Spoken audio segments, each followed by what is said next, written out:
입니다. 이제 날씨도 선선해지고 있으니까 우리 이제 영혼 구원을 위해서 달려가야 될 줄 믿습니다.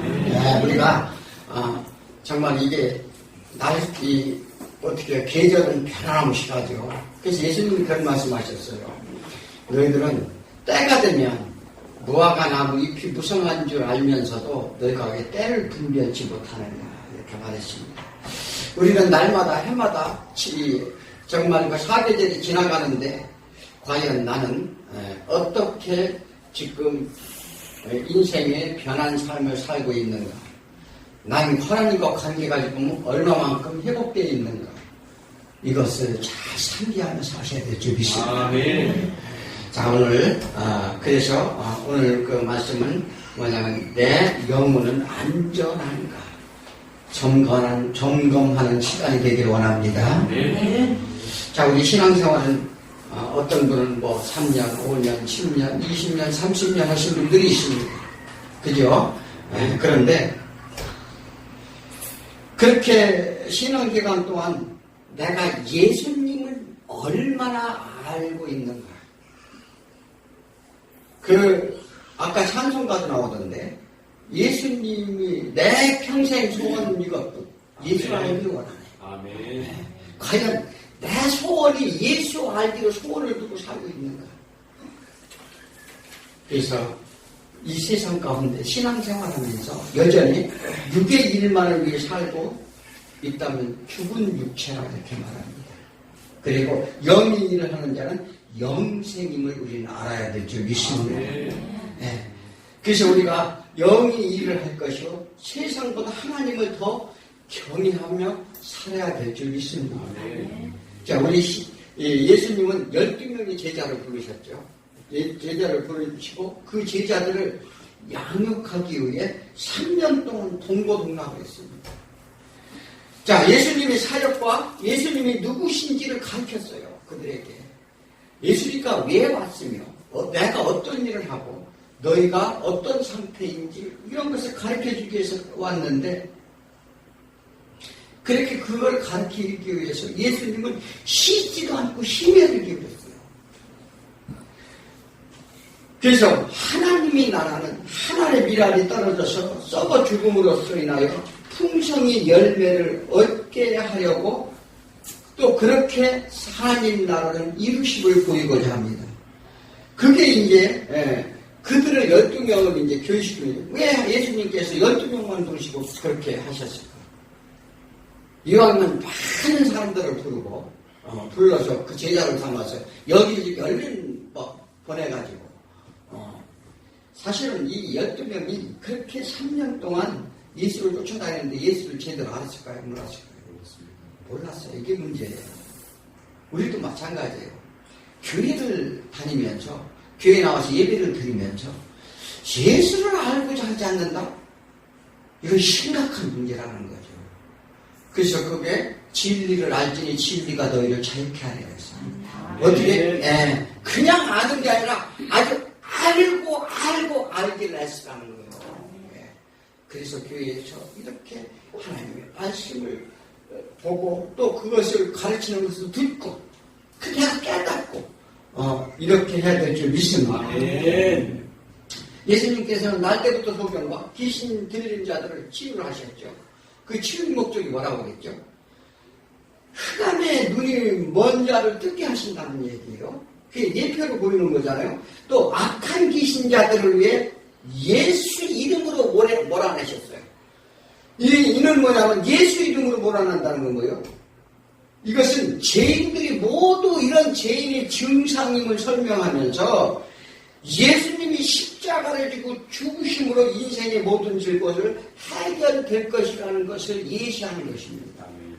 우리가 그냥 단순히 표적을 보고 소경이 눈을 뜨게 하고 귀신이 떠나가는 모습이 단순히 어떤 하나님의 능력을 보이고자 하는 게 아니라 너희들이 다 이런 상태인데 도저히 너희가 이게 죄인들의 증상이다. 증상인데 그것을 위해 내가 십자가에 죽지 않으면 안 된다는 것을 알려주는 거죠. 그런데 이런 의미적으로 아는 사람은 하나도 없었어요. 그저 예수의 능력만 보고 이렇게 쫓아다녔다는 거죠. 이 또한 12제자들도 마찬가지였었어요. 그래서 이 제의 문제는 예수님이 은혜를 주어야만 해결된다는 것을 이제 성경에서 계속 예수님이 말씀을 하십니다. 자, 믿음에 연약한 그들, 아직도 제자들은 자신의 영광과 자리 다툼에 연연할 모습을 보입니다. 먼저도 말씀드렸지만 변화산 사건을 보고서 내려오는 자리에서 제자들이 다퉜다고 그랬어요. 왜 다퉜을까? 자, 변화산은 베드로와 요한, 야고보만 데리고 왔어요. 그랬더니 나머지 9명의 제자들이 뭘 했을까요? 한 게 시기와 질투를 했어요. 이 저들만 데리고 가서. 그렇잖아요. 우리 다 그렇게 생각할 수 있어요. 요즘 목사님이 어떤 성도를 조금 특별히 생각하면, 그 성도만 생각하면 삐진다면서요. 그럴 수 있다, 이 말이에요. 근데 이게 뭐냐면, 이것은 믿음이 없어서 그래요. 이 예수님은 어린아이를 데리고 품에 안으면서 그들이 뭐라고 했어요? 누구든지 내 이름으로 어린아이를 영접하지 않는 나를 영접하는 것이다, 이렇게 말씀하셨습니다. 자, 이것은 뭐냐면 당시에 그들이 서로가 누가 크냐 자리 다툰 걸 할 때 이게 천국은 어떻게 해요? 천국의 나라는 어떤 이 무게나 어떤 크고 작음에 있는 게 아닙니다. 그러니까 우리는 물질로 계산을 하죠, 전부. 남보다 난 더 큰 차, 큰 집, 더 큰 거. 우리 큰 거를 다 원합니다. 누구든지 작은 걸 원하는 사람. 그런데 천국의 원리는 물질이 세계가 아니에요. 그러니까 우리가 그걸 알아야 돼요. 그런데 이 제자들은 이 세상의 원리대로 이제 크고 적음을 따지니까 지금 예수님이 어린아이를 품에 안으면서 그 말씀을 하신 거예요. 천국은 그런 것이 아니고 그 어린아이 같은 자를 어떻게 물 한 그릇에 떠주는 자가 큰 자다, 이렇게 말합니다.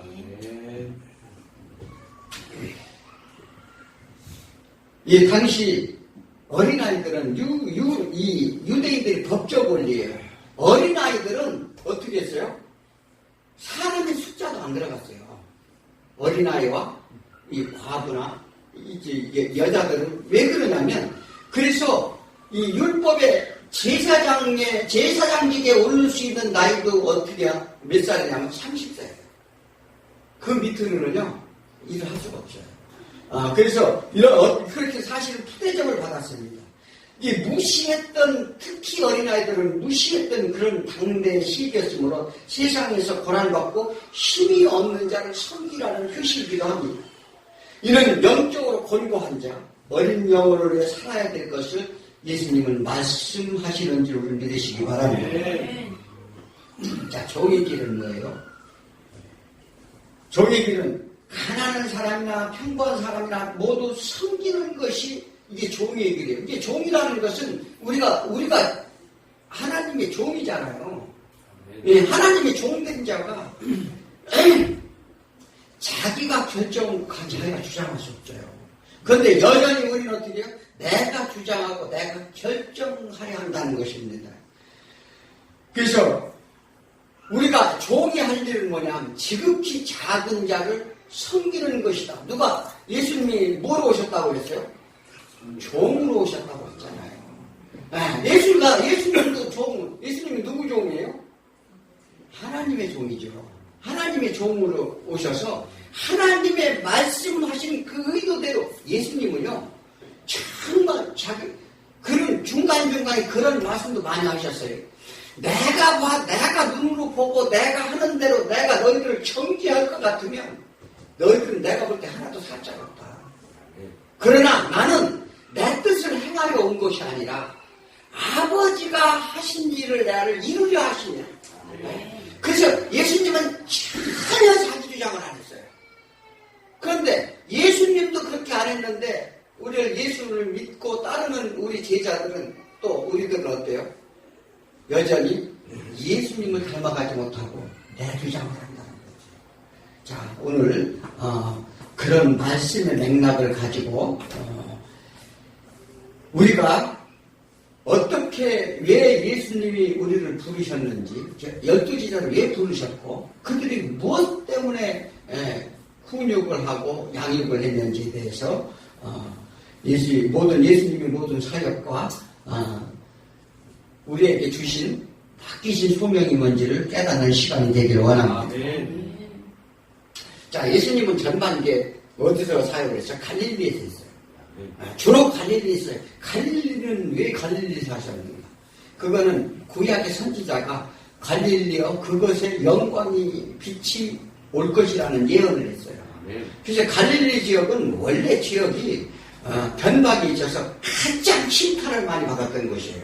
그 이방과 경계선에 있어요. 그래서 그 안에 이방인도 많이 살았고 돈 없고 그러니까 이게 요즘 뭐 전쟁이 일어난다고 돈 있는 사람은 미국에 시민권을 따놓고 도망갈 준비를 하고 있다면서요.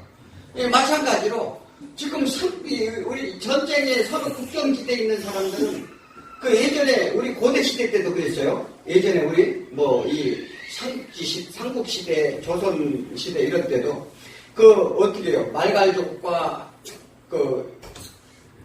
또 그다음에 중국, 그다음에 여러 가지 이제 그들 오랑캐들이라겠죠. 그들이 침탈에 와서 습격에 와가지고서 이렇게 고난을 받고 저 부산 해안지방에는 일본 왜군들이 와서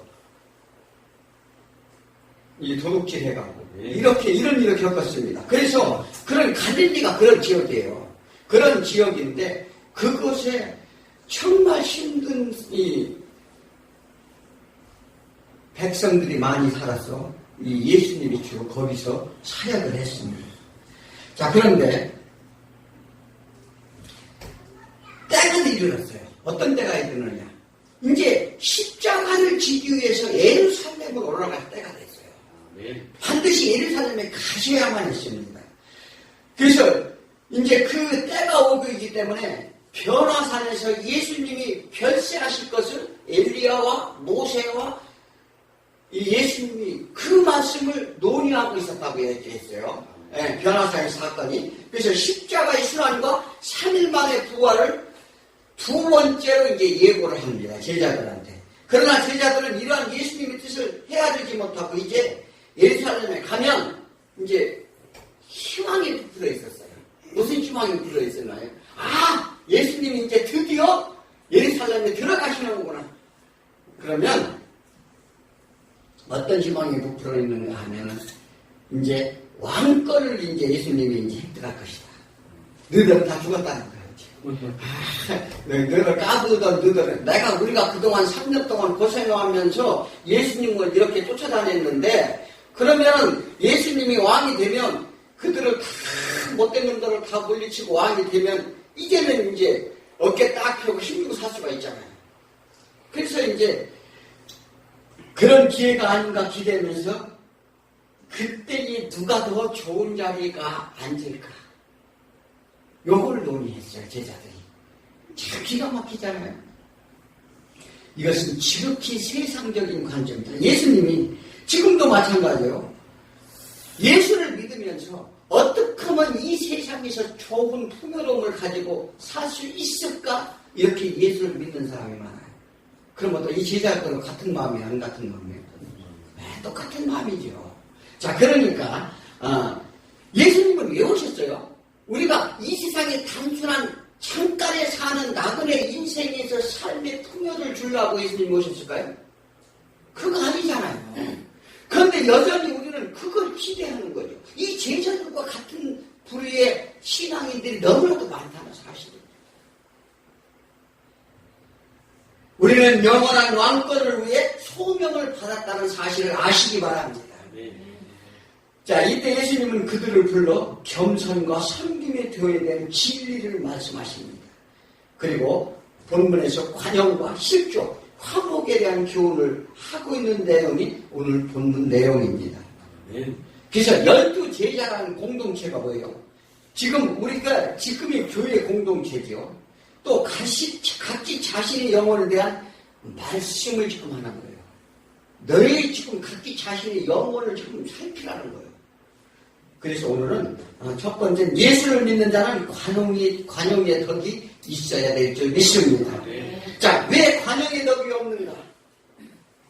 나를 먼저 보라는 거야. 나를 먼저 보라. 자신을 보지 않고 이 남의 화면을만 들춰내가지고 막 판단하고 정지하고 그러죠. 자, 그런데 세베대의 아들 요한이죠. 요한복음을 누가 썼어요? 요한 1, 2, 3, 4, 요한계시록. 자, 그는 그 성격이 어떠실까요? 사도 요한. 그 요한의 성격이 얼마나 급한지 별명이 뭔지 알아요? 우리의 천둥이라고 했어요. 그런데 또 성질 급한 사람이 또 일도 잘해요. 네, 보면 그런 것 같아요. 그냥 느긋한 사람은 세워라, 내워라 이러는 거 보면 답답하죠. 그런데 하여튼 이 천둥이라는 별명을, 천둥의 아들이라는 별명을 얻은 게 이 요한입니다. 그런 요한이 예수님께 와서 자랑을 하는데 39절을 한번 읽어봐요. 뭐라고 하나요? 예수께서 38절 요한이 예수께 여짜오되 선생님이 우리를 따르지 않는 어떤 자가 주의 이름으로 귀신을 내쫓는 것을 우리가 보고 우리를 따르지 아니하므로 금하였나이다. 이렇게 와서 이게 왜 이 얘기했을까요? 예수님한테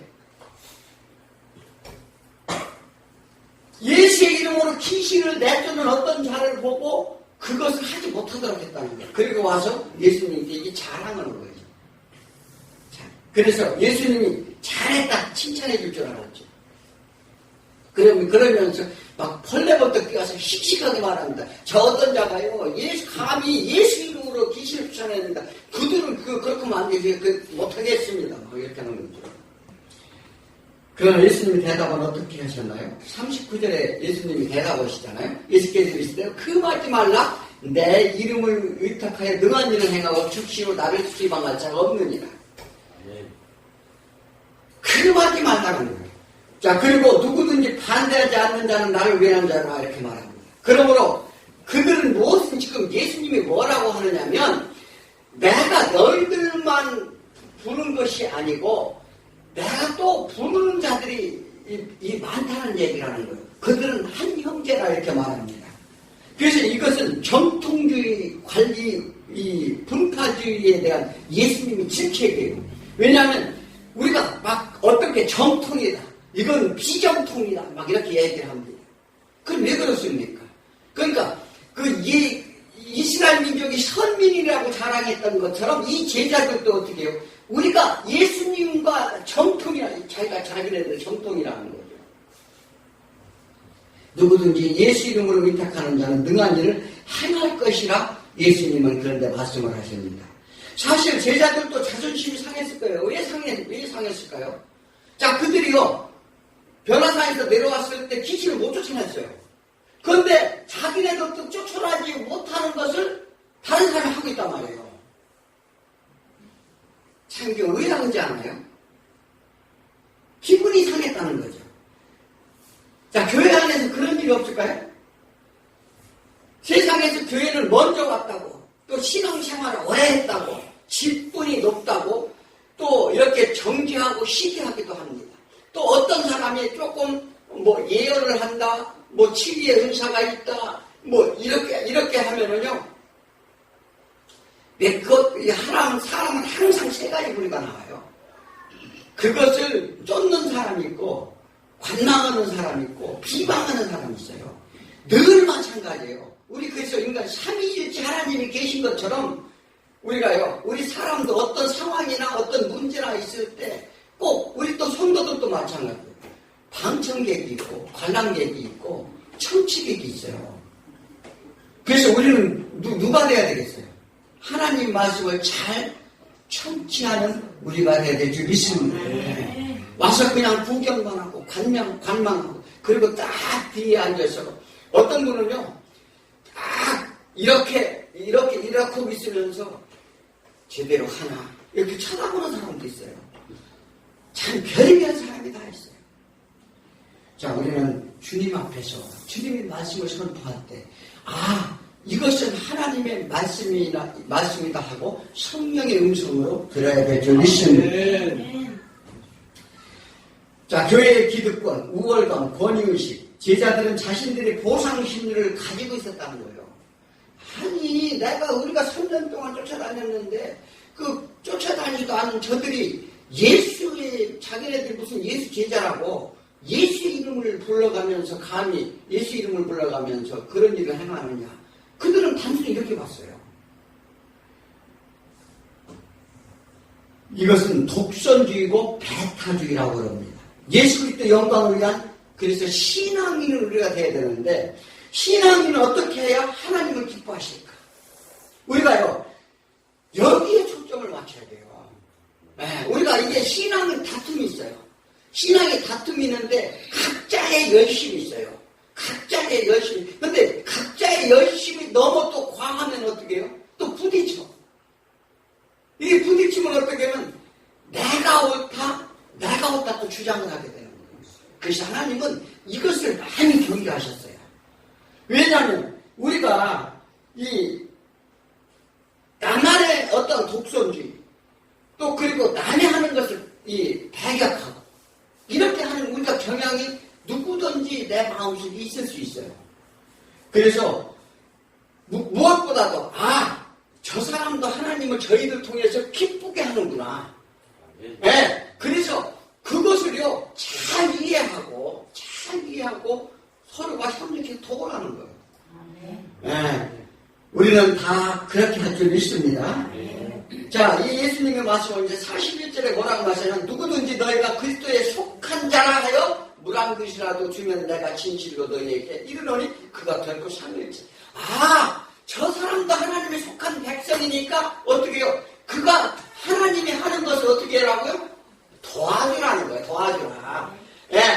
배격하지 말고 예수 이름으로 제자들한테 하는 얘기죠. 예수 이름으로 귀신을 떠나게 하면 그가 너희들 가서 도와준 일이지 왜 그걸 못하게 하느냐.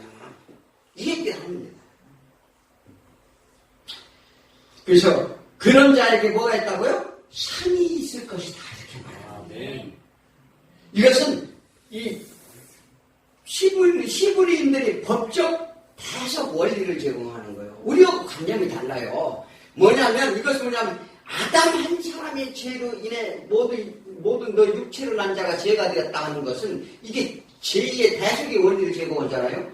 그게 실제로 그래서 그런 것이 아니라 그들의 법적 원리를 따지는 거예요. 그래서 예수 그리스도 한 사람으로 인하여 모든 죄가 사해짐을 원리로 하고 장자들을 축복권을 주면은 모든 장자의 축복권을 가져가는 거. 이런 것은 또 제사장에게 주어지는 제3의 원리. 남의 죄를 제사장이 대신 가서 이 제물을 드리고 제사를 지내면 죄를 사해주는 거. 일이 있을 수가 있어요. 그런데 그들은요, 그게 법적인 원리란 말이에요. 우리하고는 달라요. 우리는 개인이 가서 선앙당에 가서 자기 소원을 빌고 예전에 그랬잖아요. 그것에서 이렇게 하는데 그들은 누가 대표자가 가서 대신 죄를 사함을 받는 거. 요들이 이제 시부인들의 관습법이란 말이에요. 그래서 성경이 지금 그런 원리로 쓰여져 있는 거예요. 그러니까 이걸 아셔야 돼요. 그런데 우리는 단순히 이게 뭐냐면 예수 그리스도가 어떻게 혼자 십자가에 죽으셨는데 우리 죄가 사해질까? 이것이 다 그들의 관습법의 원리대로 성경을 설명코자 그렇게 쓰여 있는 거예요. 우리 그걸 잘 아셔야 돼요. 그것은 뭐냐면 우리가 예수를 믿고 예수를 따르고 예수를 이렇게 제사함을 받는 것은 뭐냐면 그래서 하나님이 계획하고 작정하신 일 안에서 이루어짐을 보여주시는 것을 설명할 것을 뭐냐면 이스라엘을 선택했기 때문에 이스라엘 민족의 관습과 습관과 그들의 생활법과 그래서 성경을 그들에게 먼저 알려줬고 그들이 말씀을 성경에서 번역했다는 겁니다. 네. 그러니까 이런 관점을 우리가 좀 알아야 예수를 알게 돼요. 그러니까 그래서 예수님은 그래서 십자가를 지십니다. 앞으로 그래서 이렇게 또 예수님이 십자가를 지기 위해서 교회에 대해 서로 관용의 덕을 교훈하고 지금 계신다는 것을 우리 믿으시기 바랍니다. 자, 민수기 11장에 보면은요, 이스라엘 백성이 어떻게 했어요? 이제 만나는 지겹고 맨날 먹으니까 맛이 없다는 거예요. 우리 그렇지 않습니까? 우리 맨날 먹는 반찬 먹으면 맛있어요? 뭐 다른 것도 좀 먹고 싶죠. 우리 육체는 어쩔 수 없이 다 원합니다. 그래서 이제 이거 식상에서는 이제 고기 좀 달라는 거예요. 고기 좀 먹고 싶다는 거죠. 이때 하나님은 뭐냐면 70명을 뽑아라. 70명을 뽑아라고 그들에게 하나님의 영을 불어넣으니 그들이 각자 각 지파 문밖에 이 장막 밖에 다니면서 예언을 합니다. 왜 그렇습니까? 백성들이 여기저기서 자신의 문제로 모세가 쉴 틈이 없었어요. 왜? 모든 송사를 모세가 다 하려고 나보니까 아니 2만 명의 송사를 어떻게 해? 날마다 바빠서 정신이 없는 거예요. 그게 교회의 직분자가 있어요. 그래서 세우는 거예요. 네. 예를 들어서 담임 목사가 혼자 다 다니면서 이것저것 해결할 수 서로 협력하라고. 네. 그래서 그들에게도 어떻게 해요? 하나님이 영을 부어줬다 이렇게 말합니다. 이제 백성들의 짐을 혼도 담장함으로 이 하나님은 동역자를 뽑게 해요. 돕도록 합니다.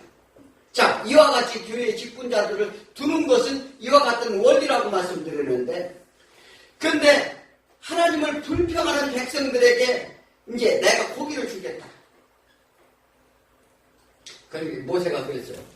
아니 60만 명, 우리 한 200만 명이 되는데 이들을 한 달 동안 고기를 이제 하나님이 한 달 동안 고기를 준다고 그랬어요. 한 달 동안 준다고 하니까 한 달 동안 먹을 고기를 장만하려면 양과 소가 몇 마리며 무엇으로 저 바다에 가서 물고기를 다 잡으라고 해서 어떻게 먹이니까 어떻게 해서 먹일 수 있습니까? 이렇게 물어봤어요. 민수기 11장 23절에 여호와께서 모세에게 이르시되 여호와의 손이 짧으냐 이제 내 말이 내게 응하는 것은 너는 바라보아라. 하나님의 능력, 하나님의 모세의 일을, 그러니까 하나님의 약속하신 모든 것들을 완전히 하나님이 이루심을 지금 보여줄 거예요. 그래서 그때 뽑은 70인에게 능력도 주시고 백성들에게 하나님의 뜻을 전하게 합니다. 아멘. 이게 왜 그러냐면 이 모세가 이게 사람들이 한번 생각해요. 우리 이렇게 교회 안에서 이렇게 모여서 모세가 말씀을 이렇게 선포하는 게 아니에요. 그렇잖아요. 그러니까 모세는 장막 안에 있는데 그것을 백성들에게 온 백성들에게 알리려고 뭐 하면 어떻게 해요? 많은 사람들이 필요하잖아요. 그들을 다스리고 그래서 그들을 이게 뽑아서 너희들은 이제 하나님께서 이제 고기를 준다. 네. 또 그리고 하나님이 어떤 일을 행하실지를 그들에게 하나님이 영을 부어줘서 각자 이렇게 가르치도록 합니다. 아멘. 그런데 그중 2명이 모세의 동역에 참가하지 않는 사람이 있었어요. 엘닷과 메달이라는 사람이 있었는데 그들은 장막 안에 나와서 하나님의 영을 받고 말씀을 그들을 협력해. 그 2명이 동참하지 않았어요. 그런데 그들에게도 하나님이 영이 있어요. 그러니까 가만히 보니까 이 여호수아가 이렇게 보니까 그들이 그러면 하나님의 영이 임하니까 뭐예요? 하나님의 말씀을 하나님의 뜻을 사람들한테 이렇게 말을 하는 거예요. 말을 하니까 너희들은 나오라고 할 때 나오지도 않고 그랬더니 무슨 자격으로 와서 그렇게 하느냐? 모세한테 가서 저들을 못하게 이제 했으면 좋겠다 이렇게 말합니다. 민수기 11장 29절에 모세가 그에게 이르시되 네가 나를 두고 시기하느냐? 지금 제자들이 뭘 하는 거예요? 지금 시기하는 거잖아요. 그러니까 지금 그들이 예언을 하는 것을 시기하느냐 이렇게 말. 여호와께서 그의 영을 그의 모든 백성에게 주사 다 선지자가 되게 하시기를 원하는 거예요. 하나님이 뭘 원한다고요? 우리에게 다 선지자 되기 원한대요. 네. 그러니까 또 이런 말씀도 있어요. 너희들은 하나님의 신을 믿는다는 다 하나님이 신이 되기 원한다고요. 그래서 이건 뭐냐면 믿는 자에게 하나님이 영을 부어주시기를 하나님은 학수 고대하신다는 사실을 아시기 바랍니다. 그런데 왜 우리 안에 하나님의 영이 하나님을 원하냐 안 될까? 내가 하나님의 영이 내 안에 들어올 자리가 없기 때문에 그래요. 그걸 아셔야 돼요. 그래서 바울도 말하죠. 고린도전서 12장 1절에 형제들아 신령한 것에 대해서 나는 너희가 알지 못하기를 원치 아니하노니 누구든지 하나님의 영으로 말하는 자는 성령으로 아니하고는 누구든지 예수를 주시라 할 수 없느니라. 그러면서 하나님이 각자에게 은사를 주신 것은 뭐예요? 교회에 대하여 덕이 되게 주셨는데 그의 다툼이 있으면 그 은사는 하나님이 주신 은사가 아니니라 이렇게 말합니다. 네, 하나님이 신령한 영을 부어줬다면 하나님의 영을 받아서 그 은사를 받았다면 반드시 어떻게 해요? 은사가 다를지라도 서로 다투지 않을 거라 얘기합니다. 그렇지 않습니까?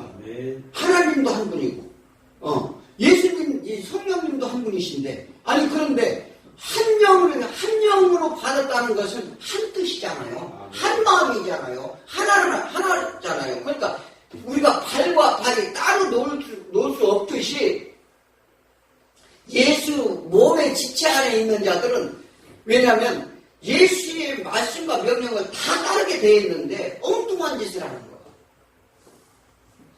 그래서 하나님을 일을 금하고 방해하면 안 된다는 것을 오늘 아시기 바랍니다. 자, 둘째는 영혼을 실족케 하지 말라는 거예요. 하나님의 백성을 실족케 하는 것은 하나님과 대적항이라고 말합니다. 자, 교회 안에서 이런 일들이 무수히 많이 벌어지죠. 나는 저 집사, 저 권사 꼴보기 싫어, 교회 나가기 싫어. 진짜 그렇잖아요. 그런 일 있어요? 저 인간이 좀 안 나왔으면 좋겠어. 예수님은 이제 관용기덕과 실족의 경계를 두시는데, 자, 교회는 각종 환자들이 오는 거예요. 마음의 상처를 입고 각자의 정말 문제를 가지고 교회에 나옵니다. 그러면은요, 어떤 사람은 그것을 뭐냐면 아직 치유가 되지 않았기 때문에 그것을 막 발산하는 거예요. 네. 그래서 세상에서 의지할 것 없는 이 상처받은 자, 가난한 자, 또한 고난 속에 있는 사람들이 이 교회에 오기 때문에 어떻게 해요? 그들은 아직 완전치 않아요. 그들은 뭐가 필요해요? 하나님의 의로와 자비와 긍휼이 필요하단 말이에요. 그런데도 불구하고 우리의 관점으로 저 인간은 왜 저래? 우리가 이렇게 판단한다는 거예요. 그런데 골로새서 3장 13절에 누가 누구에게 불만이 있거든 서로 용납하며 피쳐 용서하지 주께서 너희를 용서하신 것 같이 너희도 그러하라. 그래야. 자, 예수께서는 어떻게 해요? 도저히 예수님이 뭐라고 하는지 아세요? 가시다가 많은 사람들이 예수를 저도 예수님을 따라갑니다. 저도 따라갈게요. 하고서 따라오고 있어요. 오고 있는데 예수님이 가시다가 무슨 말이세요? 인자는 이게 정말 머리 둘 것이 없구나. 그들이 따라오긴 오는데 그들이 따라오는 목적이 뭐였었어요? 예수님은 다 하셨어요. 정말 예수 그리스도의 십자가 죽으심을 깨닫고 따라오는 것이 아니라 뭔가 한 자리 얻고자 따라오니까 내 머리 둘 것이 없다는 거예요. 마찬가지예요. 이 신앙생활이 뭐냐면 그렇게 말씀을 선포를 해도 이게 뭐냐면 하나님 말씀 저게 무슨 소리야. 그리고 한동안 이게 교회에 와서요. 이 괜히 앉았다가 주보를 만지자고 그게 뭐냐면 지금 말씀이 안 들어오는 거예요. 뭐냐 그리고 엉뚱한 거 쳐다보고 이제 이게 뭐냐면 내 안에 뭐가요? 사단의 영이 들어오는 거예요. 그게 말씀을 듣지 못하도록 막는다는 사실이에요. 우리가 그래서 저도 이제 이런 생각을 해요. 어떤 때는 이게 막 딴 생각이 막 들어요. 그러면 하나님께 이제 성령의 열매들이 있어요. 뭐 절제와 온유와 오래 참음과 이 사랑과 뭐 이런 충성과 이런 거 있잖아요. 내가 부족한 부분이 있어요. 그러면 그 성령이 열매를 사모하세요. 무슨 얘기인지 아세요? 내가 이게 오래 참음이 약하다.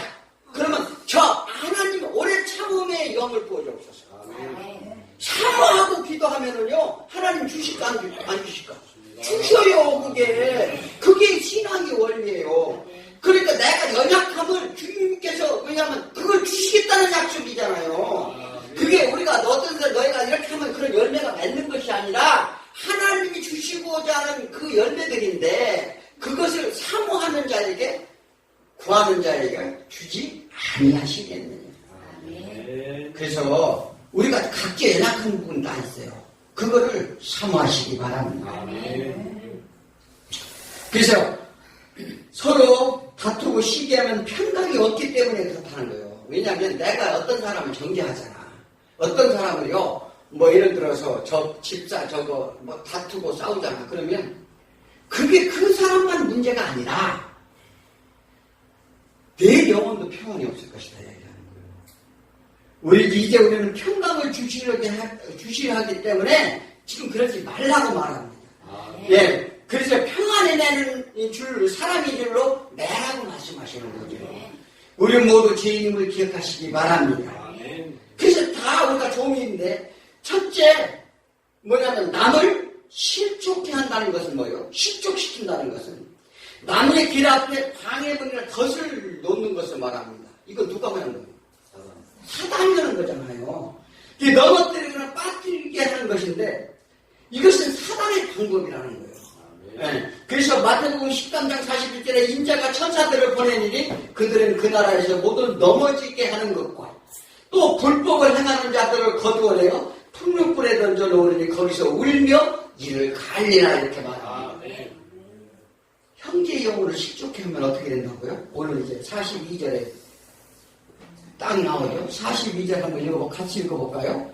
누구든지 나를 믿는 이 사는 자들 중에 하나라도 실족하게 하면 사람이 연장을 끓이 고목이 되어 바다에 던져지는 것이 나으리라. 아멘. 형제 영혼을 실족하게 한 데는 어떻게 한다고요? 연자맷돌이 뭐예요? 번역하면 요거 이제 나디맷돌이라고 합니다.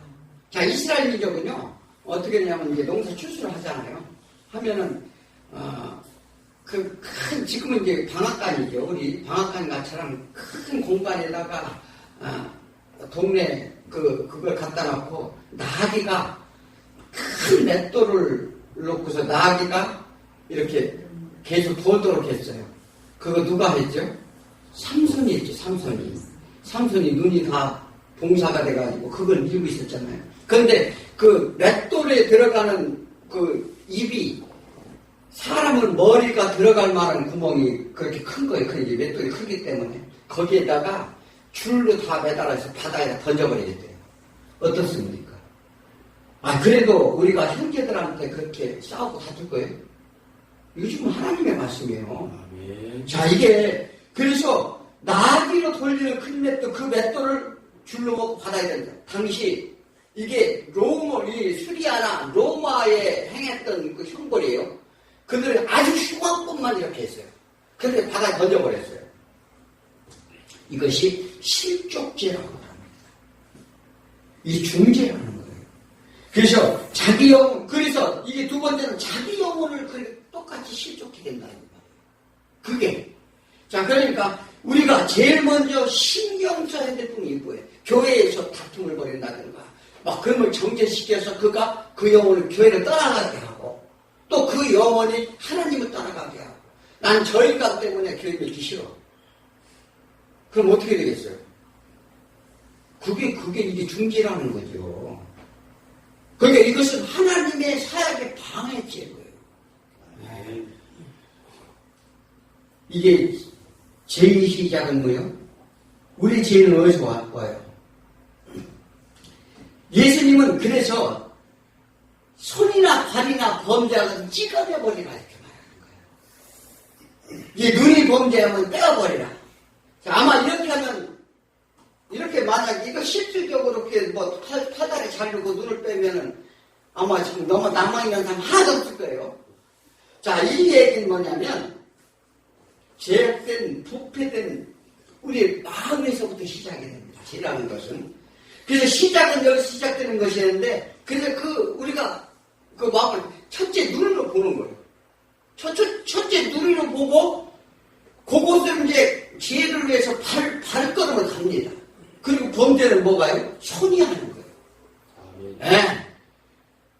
이게 육체가 원하는 죄라는 거예요.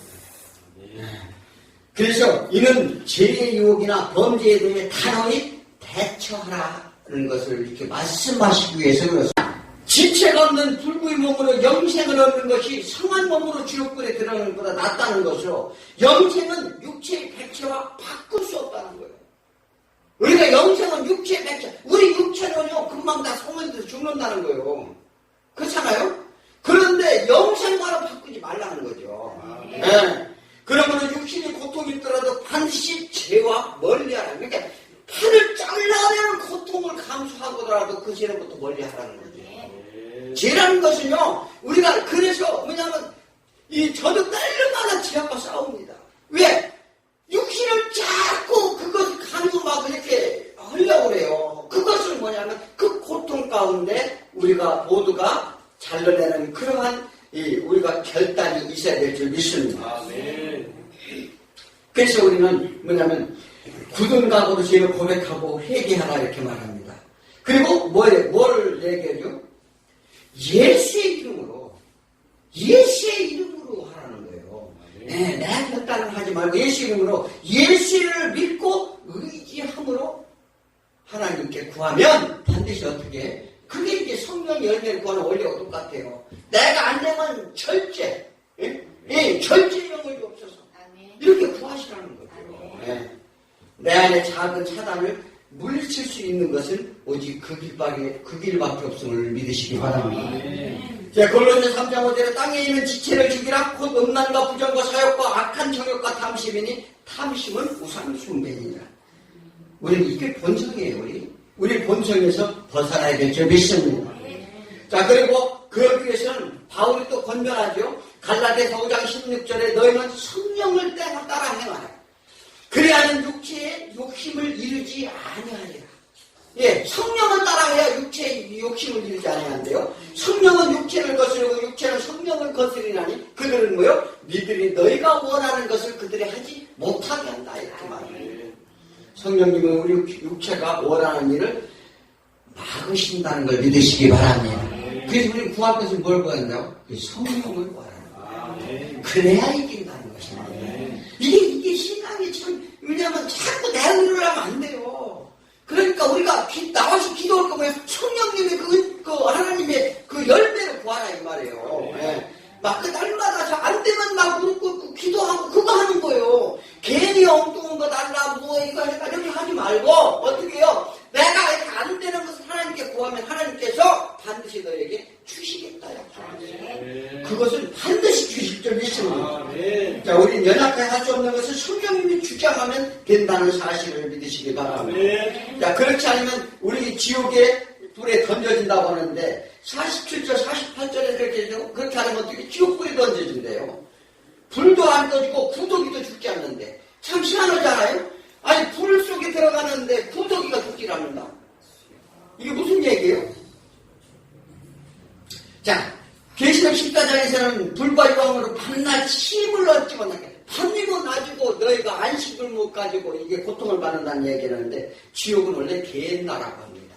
이게 어디서 유래된 거냐면 자, 예루살렘 남동쪽에 위치한 계곡이 있어요. 그런데 그것이 신놈의 골짜기라고 합니다. 신놈의 골짜기는 이제 뭐냐면 옛날에 문하세 왕 때, 문하세 왕이 가장 악한 왕이에요. 그 왕 때 뭐냐면 이 몰락이라는 그 우상이 들어와서 뭐를 했느냐면 그들이 제물을 드리는데 우리가 옛날에 십천경이 뭐예요? 사람을 제물로 드리는 거잖아요. 그걸 십천경을 감동이라고 그거를 우리가 읽고 있는 우리가 참 우매하게 끝이 없는데 자, 사람을 제물을 드린 일을 했어요. 그래서 그 불 속으로 자기 자녀들을 넣었어요. 그러자 이제 다음 왕이 요시아 왕이 그것을 산당들을 다 획파하고 뭐냐면 불결한 것으로 그것을 선언을 합니다. 그래서 사형수의 시체를 갖다 거기다 던지고 거기다가 불을 지르는 거예요.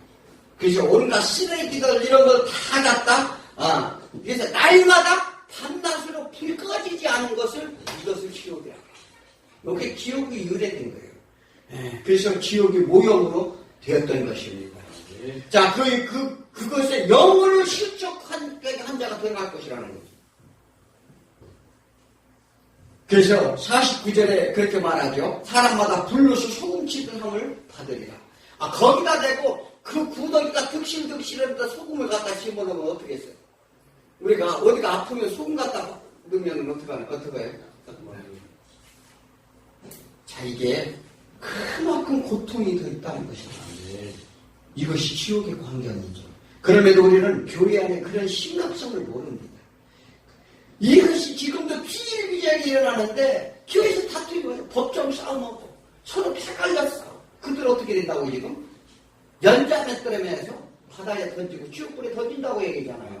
아니 하나님을 믿으면서 말씀이 멀쩡했는데 그렇게 하고 있다는 것은 왜 믿음이 없다는 거죠. 하나님의 말씀을 모른다는 것입니다. 네. 교회의 다툼과 세습과 이 약한 자 멸시하는 것과 초신자에게 상처 주는 것들, 이 모든 것들이 너무나도 많아요. 말씀을 한다면 우리는 절대 그런 일이 없을 것을 우리는 믿습니다. 자, 그래서 순종하는 자가 의로운 자가 축복이 있다는 것을 아시길 바랍니다. 자, 마지막으로 이 화목을 이루는 교회가 되어야 줄 믿습니다. 하나님을 사랑하면 형제 사랑은 당연합니다. 자, 제자들에게 예수님 말씀하신 대로 왜 너희가 다투느냐? 너희들은 소금 역할을 하라고 불렀는데 그 맛을 잃으면 내가 너희를 부르고 가르친 것이 아무 소용이 없지 않느냐? 자, 예루살렘에 올라가면 지금 그 말씀을 하시는 거예요. 야, 내가 너희들을 여태까지 가르쳤는데 그것이 너희들이 세상 가운데 지금 다투고 자리 다투고 그런 짓을 하고 이 하나님 예수를 믿겠다고 오는 사람을 내쫓고 못하게 하고 시기 하고 이렇게 하면은 너희들은 그런 자들은 다 유황불에 던져질 것이요. 너희들이 지금 가질 목적이 내가 지금 무엇인지 아느냐. 너희들은 너희 마음속에 소금을 둬라. 예, 너희 부패된 악한 습, 간섭 이런 것들을 다 어떻게 소멸을 시켜. 그리고 너희들이 맡긴 너희들을 부른 이유가 무엇인지 아느냐 이렇게 물은 겁니다. 이것은 너희 성도 객에 있는 그 신분에 맞는 덕목을 갖추라는 얘기입니다. 다 모든 영혼이 부패되고 변질되어 죽어가는데 그들을 살리기 위해 너희를 부르셨다는 것을 설명하기 위해 지금 예수님이 그렇게 말씀하십니다. 부패된 육신의 마음이 시기 질투를 너희가 버리라. 우리는 신앙생활은 자기 부인의 있음을 아시기 바랍니다. 자, 하나님은 자기 백성에게 언약을 했어요. 소금 언약을 했어요. 예, 불변의 약속을 했단 말이에요. 반드시 내가 너희 부패된 것을 회복시키다는 약속입니다. 그것을 너희에게 맡기겠다는 얘기를 하는 거예요.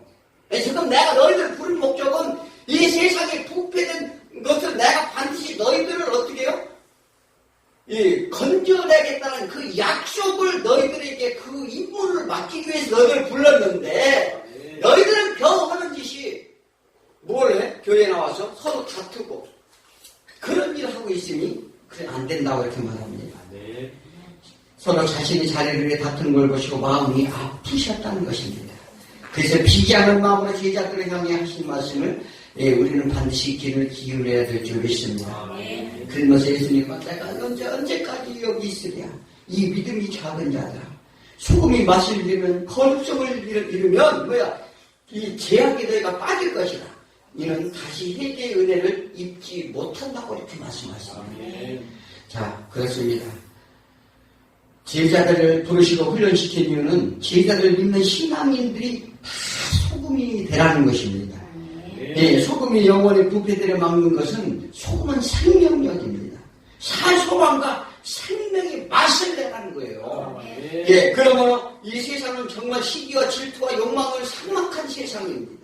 또 하나님을 모르고 육신의 소욕대로 살고 있습니다. 그러나 그 즐거움은 잠시라는 것을 우리는 잊지 마시길 바랍니다. 우리가 쉽게 성도 간의 관계에서 말 한마디로 내 행동 하나로 실족해 할 수 있다는 것을 우리는 아시기 바랍니다. 그럼 정말 무겁고 그 죄는 엄중하다는 사실이에요.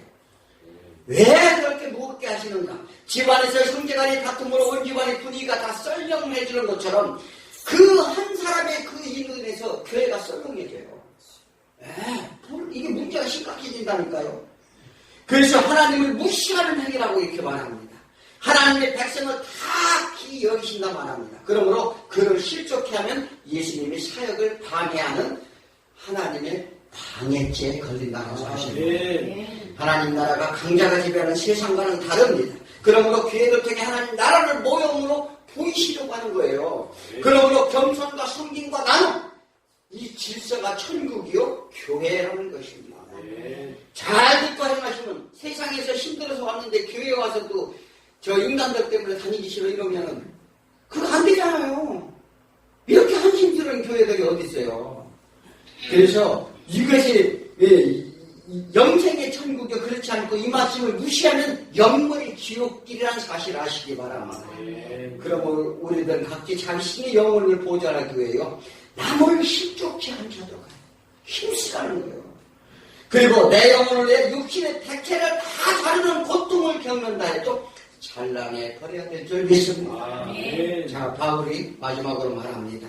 에베소 4장 20절에 너희를 유혹의 욕심을 따라 썩어져 하는 구심 따르는 옛사람을 벗어버리고 오직 너희 심령이 새롭게 되라. 하나님을 따라 의와 진리로 지으심 받은 새 사람을 입으라 이렇게 말합니다. 자, 우리 영혼들은 성령으로 정화되어야 됩니다. 성령의 지배를 받아야 될 줄 믿습니다. 이와 같이 소금되는 저와 여러분이 되시길 축원합니다. 기도합니다. 하나님 아버지 감사합니다. 주님의 크신 은혜와 영광이 주 안에 있는 줄 믿습니다.